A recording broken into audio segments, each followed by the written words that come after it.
কল্পনা করুন আপনি সবকিছু ঠিকঠাক ভাবছেন।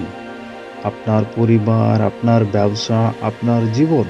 কিন্তু হঠাৎ এক ক্ষুদ্র লোভ, এক ক্ষুদ্র বাসনা আপনার সবকিছুর জন্য বিপদ ডেকে আনে। সম্মানিত দিনী ভাই ও বোনেরা, আজ আমরা এমন একটি সত্য ঘটিত গল্প নিয়ে আলোচনা করব যা আপনাকে ভাবাবে কিভাবে লোভ মানুষকে ধ্বংস করতে পারে। গল্পটি জানলে আপনি নিজের জীবনকে আবার নতুনভাবে সাজাতে চেষ্টা করবেন। চলুন আমরা জেনে নিই সে গল্পের মাধ্যমে লোভ কতটা ভয়ঙ্কর। একটি ছোট্ট শহর ছিল, নাম তার রফিক। সে একটি বসবাস করতেন এবং একজন ছিলেন তিনি ব্যবসায়ী। রফিক ছিলেন দক্ষ ব্যবসায়ী এবং অনেক সফল। কিন্তু তার এক বড় সমস্যা ছিল তার লোভ। সে সবসময় আরো বেশি চেয়েছিল, সবকিছু নিজের দখলে রাখতেও চেয়েছিল তিনি। একদিন শহরে একটি বড় প্রকল্পের সুযোগ আসে। রফিক এই প্রকল্পের সঙ্গে যুক্ত হতে চেয়েছিল, কিন্তু তার বন্ধু ফয়সাল সততার পথে চলার পরামর্শ দেয়। রফিকের লোভ তাকে ন্যায় পথ থেকে দূরে নিয়ে যায়। শুরু হয় তার অসৎ পরিকল্পনা। সে ফয়সালকে প্রতারণা করে নিজের স্বার্থে সবাইকে ফাঁকি দেয়। প্রথমে মনে হচ্ছিল সব ঠিক আছে, কারণ ব্যবসা বড় হচ্ছে, ধনও বাড়ছে। কিন্তু ধীরে ধীরে তার জীবন পরিচর্যায়ের দিকেও যাচ্ছে। ফয়সালের দূরে চলে যায় এবং ব্যবসায়ী অংশীদারের প্রতারণার খোঁজ পায়। রফিকের প্রতি আস্থা হারায়।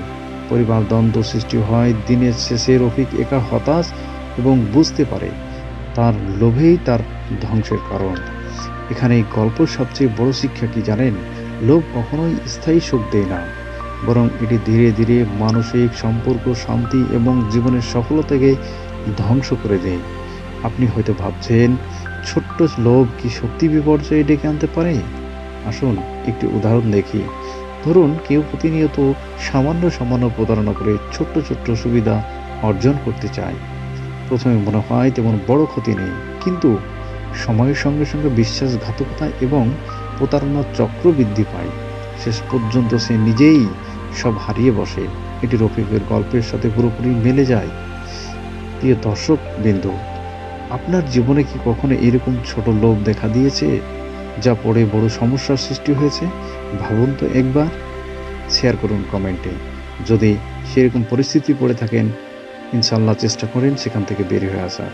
সম্মানিত দিনী ভাই ও বোনেরা, আমাদের জীবনে শান্তি, সুখ আসে যখন আমরা লোভকে নিয়ন্ত্রণ করতে পারি। সততা, ধৈর্য এবং ন্যায় আমাদের জীবনের সব আসল সম্পদ। আজকের গল্প থেকে আমাদের যে শেখার বিষয়টি হচ্ছে, লোভ যত ছোটই হোক, সময়ের সঙ্গে সঙ্গে তা বড় বিপর্যয় ডেকে আনতে পারে। সততা এবং ন্যায় আমাদের দীর্ঘমেয়াদী শান্তি ও সুখ দেয়। নিজেই লোভ চিনে নিয়ে সেটাকে নিয়ন্ত্রণ করা জীবনের সবচাইতে বড় শিক্ষা। আপনি যদি এই গল্প থেকে কিছু শিখে থাকেন, তবে আজকে থেকেই নিজের মধ্যে লোভ কমানোর চেষ্টা করুন। বন্ধুত্ব, পরিবার এবং সমাজের সততার মূল বোঝার চেষ্টা করুন। আর হ্যাঁ, আমাদের চ্যানেলটি যদি আপনার ভালো লেগে থাকে তবে অবশ্যই চ্যানেলটিকে সাবস্ক্রাইব করুন, একটি লাইক দিন, শেয়ার করুন বন্ধুবান্ধব সহ। আরও প্রেরণামূলক গল্পের জন্য আমাদের সঙ্গেই থাকুন। আপনাদের জন্য দোয়া করি, আমাদের সবাই লোভ থেকে রক্ষা করুন। আমাদের জীবন শান্তি, বরকত, সফলতা দিন।